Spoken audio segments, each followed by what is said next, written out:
नमस्ते, राम राम। आज की हमारी कहानी है 3 सीख। एक राजा था, उसका राज बहुत बड़ा था। राजा बहुत अच्छा था। उसके 3 बेटे थे।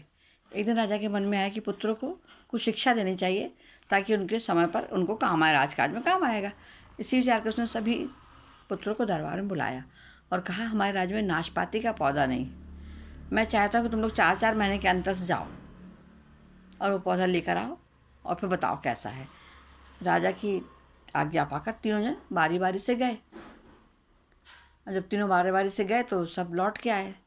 तो उन्होंने अपने पुत्रों को अपने दरबार बुलाया और पूछा, बताओ भाई क्या बात है। तो उनका पहला पुत्र बोला, पिताजी पेड़ तो बिल्कुल टेढ़ा मेढ़ा और सूखा हुआ था।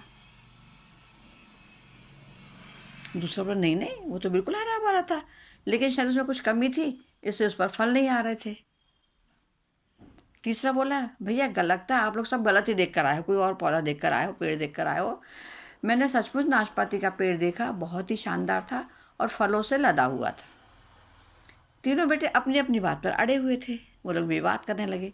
तो राजा साहब सिंहासन से उठे और उनके पास जाकर बोले, बेटा तुम लोगों ने जो देखा वो बिल्कुल सही देखा, उसमें बहस करने की बात ही नहीं। तुम लोग जो तीनों वर्णन कर रहे हो वृक्ष का, वो सही वर्णन है। मैंने जानबूझकर तुम लोग को अलग अलग मौसम में वृक्ष खोजने के लिए भेजा था।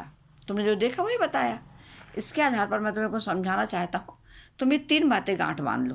पहली, किसी चीज़ के बारे में सही और पूर्ण जानकारी चाहिए तो तुम्हें लंबे समय तक उसको देखना और परखना होगा।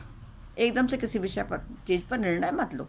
दूसरी, हर मौसम एक सा नहीं होता है ना। जिस प्रकार वृक्ष मौसम के अनुसार सूखता है, हरा भरा होता है, फलों से लदा रहता है, उसी प्रकार मनुष्य के जीवन में भी बहुत सारे उतार चढ़ाव आते हैं और वो कई दौर से गुजरता है। तो धैर्य बनाकर रखो और अपने कार्य को करते रहो। और तीसरी बात जो सबसे महत्वपूर्ण है, वो अपनी बात को सही मानकर उस पर अड़े मत रहो। अपना दिमाग खोलो, दूसरे के विचारों को भी जानो, है ना। ये संसार ज्ञान का बहुत बड़ा भंडार है। चाहकर भी तुम अकेले पूरा सारा ज्ञान अर्जित नहीं कर सकते। इसलिए भ्रम की स्थिति हो तो किसी ज्ञानी व्यक्ति से, होशियार व्यक्ति से सलाह लो और उसमें लेने में संकोच मत करो। तुम्हारे ये विचार ही तुम्हारे कर्म है, तुम्हारे काम आएंगे। नमस्ते, राम राम, धन्यवाद।